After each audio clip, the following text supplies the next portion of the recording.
fuck? What's up, motherfuckers? Hey guys. I'm here again with Jack. And so I'm excited that Jack is here because we're going to be putting out a fuck ton of videos. All the videos. I think we already uploaded 4 videos today alone, and I'm guessing that we'll do more than 2 videos a day, at least while you're here. I always do at least 1 a day, so. I try to do 2 a day. Okay, so what was this? Out of stocks. So we're talking about out of stocks and how to deal with them.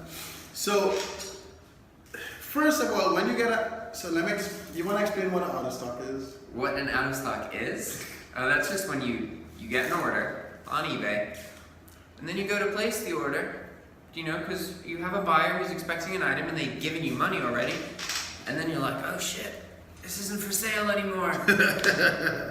Or if the price goes up really high. Yeah, that's true. Yeah, if you're like, you sold an item for $150 and it costs you $250 to send it, you probably don't want to send it. And usually that happens when the price tracking or out of stock tracking either like has a problem, or if you sell something between the tracking, or if you sell something and take too long to fulfill it, and then the price goes up, or the out of stock. I'm having such a nightmare with ScrewGrid right now. Yeah, ScrewGrid is I don't want to talk about ScrewGrid. Yeah, that's a separate thing. The one good thing that can happen is if the price goes down and you make extra money. Yeah, which does happen. That actually happens relatively often. But anyway, so when you want to cancel, when you get an out of stock or a high, like a very high item, we send a script. We send this thing. What is this script? What do you do? A template. Yeah, like a letter to the buyer. I've tried a whole bunch of different things. There's like 4 possible ways that I know to handle an out of stock. I used to just always send the wrong item, but then I learned like I would just purposefully send it. Wait. What? Because I knew that as far as eBay's concerned. I feel like we had this conversation before. Yeah, that's what I used to do. Because you can't. So go into detail. What would you do? I would just if there was an item that I couldn't fulfill, I would purposefully send the wrong item. And like a different color or just some shit. If there's something close, then yeah, but sometimes just some random shit. Because as long as you have a tracking number, that shows delivery, you'll have to return it, obviously, but since returns are free with Walmart, there's nothing that can go wrong on eBay's end. Because you're not lying to them, you're not claiming you're out of stock, the buyer just says that they got an item that wasn't what they wanted, and then they're covered under eBay's and then not as described, doesn't hurt you. Yeah, exactly. As long as you do the return. Oh, fuck. So I would just do that every time. But the thing is, I went through this spurt of trying to get in touch with somebody in Walmart who knows what the fuck they're talking about, like a customer service rep. So I just sent the same message to 20 different reps to see if I could learn anything. And what was the message? So the first way to deal with out of stock is to send the customer some random shit, and then deal with the return. That's interesting. I don't know if I'll do it, but okay. So no, I used to do that every single time. Okay. Yeah. And why did you stop?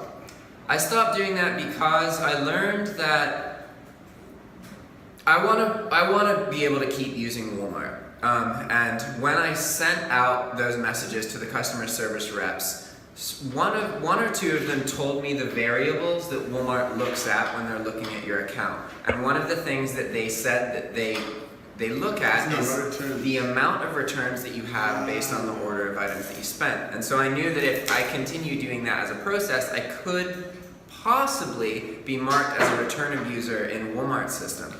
And I don't want that to happen. Well, what is interesting about using that is that Jack only uses Walmart. If you use a number of different suppliers, you might be able to get away with it. Yeah. You can choose like some suppliers that you know the return process is easy. Yeah, you could have a supplier that you specifically use to send the wrong item because they have a good return process. That would have actually been a better way to handle it. about that. Okay, so that's one way. I guess this will change. This video will change 4 ways to deal with out of stocks. So that's the first way. What's the second way? The second way is to just ignore it until the buyer opens an item not received case. But doesn't that affect? Yeah, that fucks your feedback up. People don't. No, like but it. it fuck the feedback, the defect rate.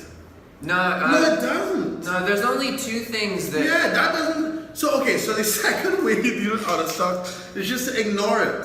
Yeah, that again, you're gonna get bad feedback from that though, and It right, really bad feedback. Yeah, Because people write things like you're a scammer, you never got the item, Yeah. and then if you do that, have you actually done that? Like actually just ignored it? yeah. The thing is, what I would do is I would try and get the buyer to open an item not received case, because the second that they open that case up, you can just close it with a full refund, and then nothing can be done to you. So Yeah, because that doesn't affect you. Yeah. What the fuck?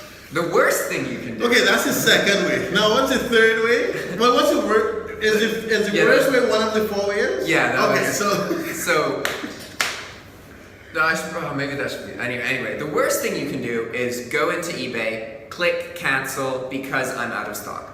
right. Because you can easily lose your ability to sell on eBay if you're honest and you tell eBay that you're out of stock. Right, and that which is crazy, right? It's stupid. It But- shouldn't be fun. You should be able to just, as long as the buyer's happy, you should be able to cancel the order.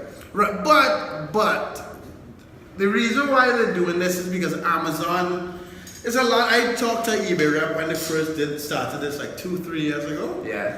and it was something to do with like the buyers need to know when they purchase something from eBay they're gonna get it, and they felt like a lot of buyers didn't feel like that. Yeah. So they wanted, and they're competing with Amazon in respect to getting customers. So that's one way. So the 3 ways we went over so far is one. Just ship the wrong fucking item. That's interesting. This is why I'm happy that I have you here. Like you do some random fucking shit. 2, what's the second one? The second one was Just ignore it. to ignore it. And then wait till they open an item not received case. And then receive a full refund. The third way is telling the truth, which clearly is a bad idea. Yeah. Because eBay's gonna If you do that and you're a drop shipper, you will not be able to continue drop shipping. Because it is impossible to be a drop shipper and not come into out of stock. Okay. You will. And what is the 4th way? Now let's get to the 4th way. The 4th way is what I do at the moment, but I wouldn't say it's necessarily the best way. It's good to know a bunch of different ways. Right, so you fucker, as long as you're doing stuff that doesn't affect yourself. Yeah, as long as you're not doing number 3. Yeah, because feedback is bad. Really bad feedback is pretty bad. But the main important thing is to keep your not the sales rate, what the fuck I'm saying? Your defect rate. Yeah, your defect like, rate, yeah. Jack has a 0 defect rate. That is nuts. That's because, I just know how to avoid it. Right, and this video will help you motherfuckers avoid it also. So the most important thing is the defect rate. But what is the last way? The last way is what I do. Yeah, so I guess there's actually another 5 ways. 5-way. Okay, Yeah. well the 4th way, so I guess this video is going to be 5 ways to be honest. So the 4th way is when I get out of stock.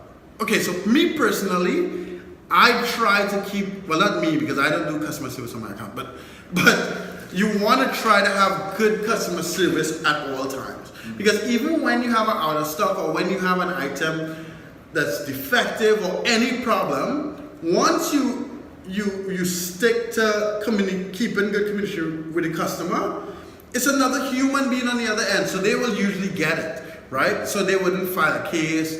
I've had people do feedback like, I didn't receive the item, but the seller was really good with communication, that type of thing. Yeah. So anyway, so the 4th way, when I get it out of stock, we'll send a message saying, what is it? I haven't. There's a delay sourcing. Yeah, So something. not sourcing, but like we might send a letter saying we're about to ship the item and realize the last 2 items were defective and it'll take us like a week to get new ones. What other message you could say? There are a number of different things. I can't promise. No, I'm not going to put it in the description. But if you join the Honest Dropshippers group and you ask questions, someone will give you the template. But the fourth way is you keep communication with the buyer and you get them to say, to explicitly write, okay, I prefer to cancel than wait. Yeah. The second the buyer says that, you have the right to cancel their order because they told you to. Because they and then told it you. won't count against you, even if eBay looks. Right, so you could go into eBay, hit cancel. I wish we did a screencast, but Yeah, it's good. Buyer request. There's 3 cancellation options. Buyer requested cancellation, you're out of stock or you're damaged, and then the third one is that there's an issue with the address. right. So you want to make sure the customer responds and said that they don't want the item anymore. And then when you cancel, you choose that the buyer chose to cancel the order. You don't want to hit cancel because the item is out of stock or damaged. Yeah, you never want to do Never. that, ever. And then- like, it's literally better to just do nothing. Right, and then just to press that button. You also don't want to say that there's a bad address unless you actually try to ship it Yeah. and you have the tracking to show that. Or it's like a PO box and you don't accept PO boxes. There's something actually wrong with the address. And what is the last way, the fifth way? Okay, so the 5th way is to that's what I'm doing right now okay, and this is not because I think it's the best, but it's fastest, and I got kind of tired of holding on to people's money and keeping track of that. And remember, before he continues, remember Jack has a 0% defect rate. So he is taking some chances because he has a lot of transactions that are not defective. But go ahead. Yeah. So what I do is I send the buyer a message saying, hey, I made a mistake with this listing. I have to cancel this and fully refund you. I take full responsibility for this mistake and I apologize for wasting your time. That's the exact message I send. Short, puts blame on me because most of the time that makes them less defensive. And then I claim that the buyer requested the cancellation. So I'm lying. And if eBay looks at that, they could see that, and it is possible for eBay to change all of those cancellations to For a defective one. to a defective So cancellation. let me follow up by saying I do not recommend that anyone do that shit. Yeah, I don't either. The reason I'm doing it now is because I know that I have a little bit of sway because I pay eBay so much money. But that isn't a healthy foundation to stand on. That is not a foundation to stand on at all. This motherfucker is walking across a tightrope between the Twin Towers while they're building, right? On 910. I didn't want to go there, but he said it. He's American. So as we went through video, there are 5 ways. If you don't remember the 5 ways, fucking rewind and check what the fuck they are. Make notes or whatever the fuck. But those are basically 5 ways to deal with out of stock. And to clarify, there's different, with each way, with a proper level of communication to the buyer, you'll get much better results. Right. Really, as long as you communicate quickly with the buyer, kind of no matter what you're deciding to do, you're going to get more positive results. Even in the situation where you do nothing. By that, I just mean that you don't ship anything out. You could send the buyer a message and be like, hey, it's going to take me a month to send this out. And then, maybe they're okay with it. Maybe they respond. Right. And when you're communicating with the buyer on eBay, remember eBay could go back and look at those messages. So try not to say anything making you... Less is more. Right. You don't want to say that you don't have the item because if eBay checks, although that's what the fuck Jack is doing now, but you... I don't say I don't have it. I just say I say as little as possible. Okay. And then I just apologize, say it's all my fault, whatever I didn't really admit to in the first place. And then I just cancel. Jesus Christ. So just don't say that you don't have the item in the communication and keep communication, and you have 5 ways. Well, one of them you shouldn't do. But we went through the 5 ways, but 4 you could fuck around with on how to deal with out of stocks. Sweet. That's it? Yeah, that was solid. That's funny. I'll watch this video again because this dude is fucking nuts. Anyway, guys, subscribe. We're trying to get 10,000 subscribers. There's a link in Jack's in the description for Jack's channel. What the fuck else? And there's a free group, free mastermind group, and free training in the description. And please subscribe. Later. Ciao.